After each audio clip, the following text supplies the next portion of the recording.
Vamos a dialogar con el licenciado Patricio Adorno. Licenciado, ¿cómo le va? Buenas tardes. ¿Qué pasó este fin de semana con las elecciones en 4 provincias, San Luis, Salta, Jujuy y Chaco?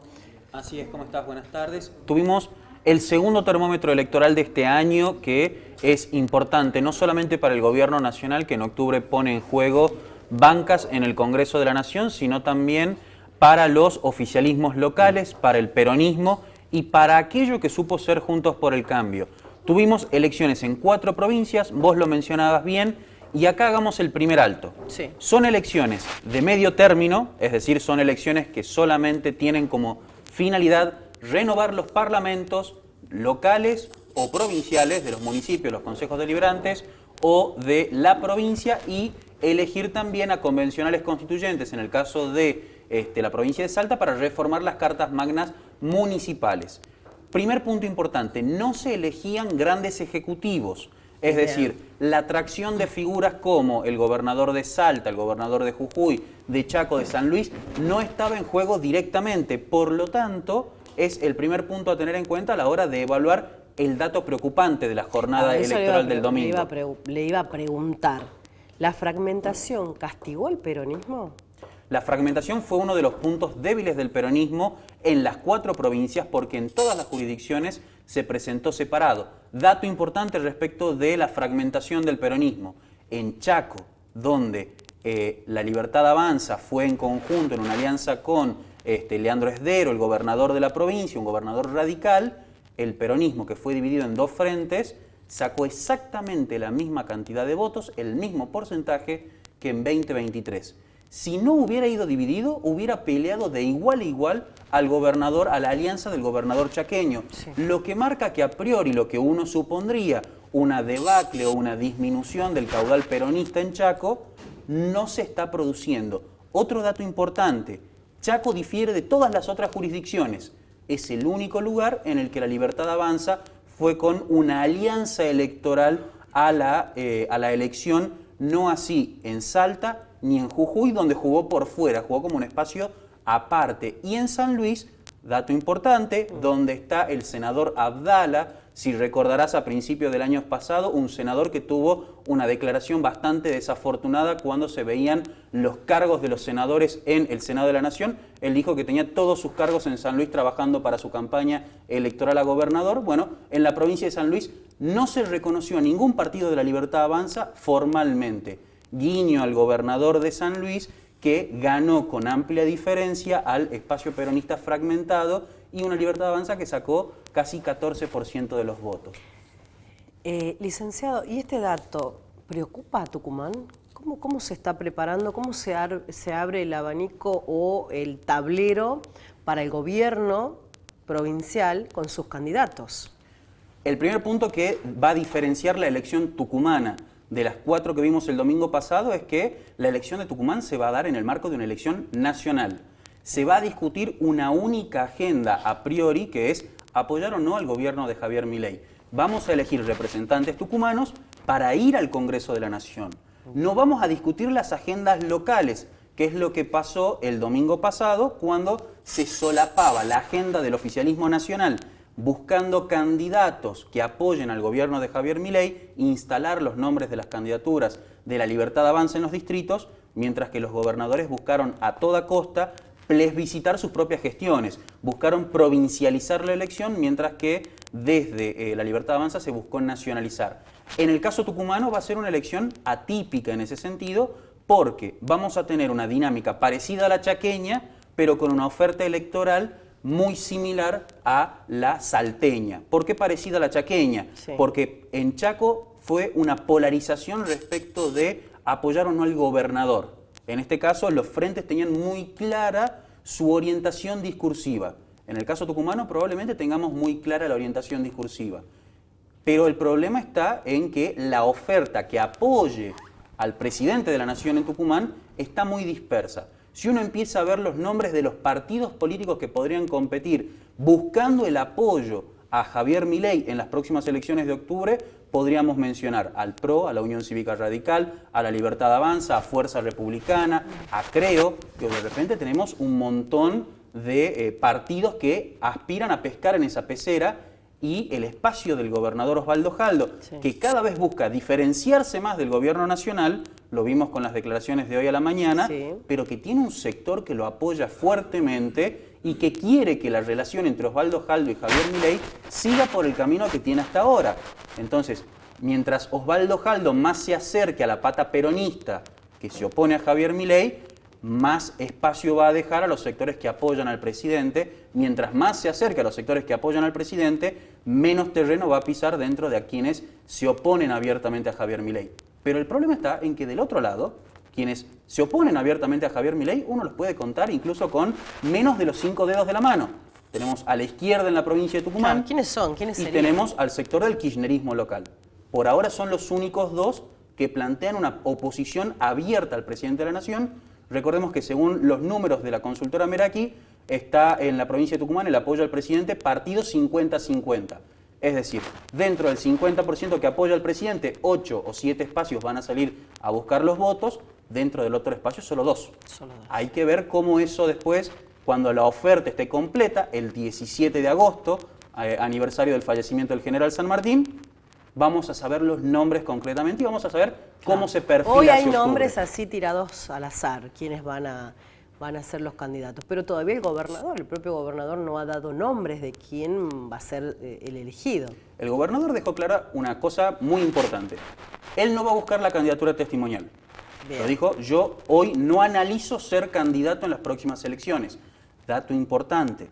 Osvaldo Jaldo tiene un capital político muy grande en la provincia de Tucumán que yo no sé si aspira a poner en juego una elección de medio término en la que solo va a negociar o va a renovar las bancas con las que negocia con Casa Rosada. Hoy también dejó traslucir una segunda frase importante. Me parece un buen candidato el ministro de Salud de la provincia. Me parece que sería un buen candidato Medina Ruiz para la Medina selección. Ruiz. Recordemos, vienen sonando, Radio Pasillo viene poniendo nombres de ministros. No lo veo Arrancó Darío Monteros y fue quedando de lado. Luego el ministro de Seguridad. Bueno, Rosana Chala y a Miguel Acevedo, vicegobernador. Y claro, es verdad, de los dos solamente Chala tuvo éxito en la gestión y Pablo Yedlin fue luego diputado y senador nacional después de un largo... Sería novedoso un candidato del círculo médico, Claro, decís vos. claro. Sí, pero no lo veo al doctor Luis Medina Ruiz haciendo política, o sea, caminando. Es cierto que Osvaldo Jaldo tiene un problema de fondo. Necesita una persona que tenga ficha limpia, podríamos decirlo, de cara a la ciudadanía, que no tenga un pasado muy vinculado a la política. Por eso se lo mira con tan buenos ojos al vicegobernador Miguel Acevedo, porque es una figura que está creciendo nueva y con un margen de aprobación alto. En el caso del ministro de Salud, además tiene la ventaja de ser un área que en la evaluación general de la ciudadanía funciona bien o muy bien. Entonces eso también le da un margen para que sea Pato, verosímil. sácame de la duda, ¿el vicegobernador puede ser candidato? Por supuesto que puede. Osvaldo Jaldo lo fue en su momento. Pero testimonial, porque no va a dejar su cargo como vicegobernador. Si tuviera que hacer caso a la postulación, debería renunciar a la vicegobernación al momento de jurar Como en la diputado. Cámara de Diputados. No creo que suceda, nadie dejaría la vicegobernación de una provincia para ser uno entre 259 diputados. Claro. Me parece que no es negocio, si lo queremos poner en ese término, respecto a la relevancia que puede adquirir. Y lo mismo le pasa a Rosana Chala. Rosana Chala, que es una de las dirigentes con mejor proyección dentro del justicialismo en la provincia, no va a dejar la intendencia de la capital, que además la ganó por un margen muy chiquitito a Beatriz Ávila en las últimas elecciones, para tener una aventura más en la Cámara de Diputados, habiendo ya conocido la labor legislativa y en un momento, además, en el que se vienen temas incómodos.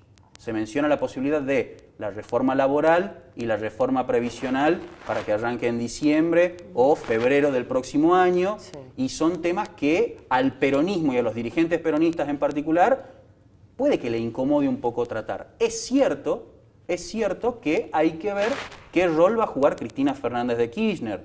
Había una foto pactada el jueves pasado, si mal no recuerdo, con Javier Noguera y el círculo de díscolos dentro del peronismo que se acercan al kirchnerismo, que no sucedió. Digo, sería interesante saber si Cristina le va a levantar la mano o no al candidato que hoy se posiciona como el candidato de Cristina en Tucumán. Sería un dato importante porque eso movería mucho el tablero político de la política local. Porque hay que ver qué va a hacer el peronismo. El peronismo que suele ser oficialista, Osvaldo Jaldo lo vivió en carne propia, todos cuentan que muchos dirigentes en su enfrentamiento en el 21 con Juan Mansur le aseguraban su apoyo y luego eso no sucedió cuando fueron a contar los votos, más allá de que hizo una gran elección para ser un sector minoritario. Me parece que es un elemento a considerar y que a medida que nos acerquemos a agosto, la cuestión se va a poner cada vez más caliente. Vamos a cerrar esta entrevista y este análisis con el licenciado Patricio con esta imagen. En la jornada de ayer, por horas de la tarde, se dio a conocer el nuevo cargo que va a ocupar el ex intendente de Bellavista, el doctor Sebastián Salazar. Sebastián Salazar, que viene, recordemos, Sebastián Salazar es uno de los dirigentes radicales que estuvo a cargo de la intendencia desde 2015, si mal no recuerdo, en Bellavista, junto con Concepción, con Roberto Sánchez, y Mariano Campero en Yerba Buena. Es el único dirigente que tuvo una foto mano a mano, él y su esposa, Paula Quiles, actual intendente de Bellavista, con Lisandro Catalán, presidente de la Libertad Avanza en la provincia de Tucumán. Sebastián Salazar, además, dirigente muy afín, muy cercano a Mariano Campero, el primero de los radicales con peluca de la provincia, hoy más cercano a Mariano Campero. Mariano Campero, sí. Hoy más cercano a el sector de Patricia Bullrich y a tratar de generar el bloque de diputados radicales con peluca en el Congreso de la Nación como moneda de cambio o prenda de unidad para una alianza no en el 25 sino en el 27. Me parece que es un cargo interesante para Sebastián Salazar. Hay que ver si el radicalismo está dispuesto a acompañar como lo hizo en Chaco a la Libertad Avanza, a unirse como lo hizo en Chaco a la Libertad Avanza, o van a ir separados. Porque en el medio, la UCR Tucumán está intervenida. Claro. Digo, el partido de las instituciones en la provincia de Tucumán está sin normalizarse y hay una disputa interna respecto a la conducción de los destinos del Partido Centenario en la provincia, que hay que ver si eso además tiene un coletazo al momento de plantear el armado de las listas y los nombres en las listas. Bueno, hoy vamos a recibir en el último bloque al diputado nacional Roberto Sánchez. Vamos a ver si podemos preguntar algo. De hecho, dirigente que mejor mide dentro del espectro radical de la provincia, de lo que supo ser Juntos por el Cambio, y que eso también le pone un peso adicional a la fragmentación de la oferta electoral de la provincia de cara a las elecciones del año de octubre que viene, porque en caso de una alta fragmentación, el dirigente que logre llegar a los 15 puntos, 15 o 16 puntos, puede tener una ventana de oportunidad real y concreta de aspirar a una banca. Más Roberto Sánchez, que pone en juego la suya.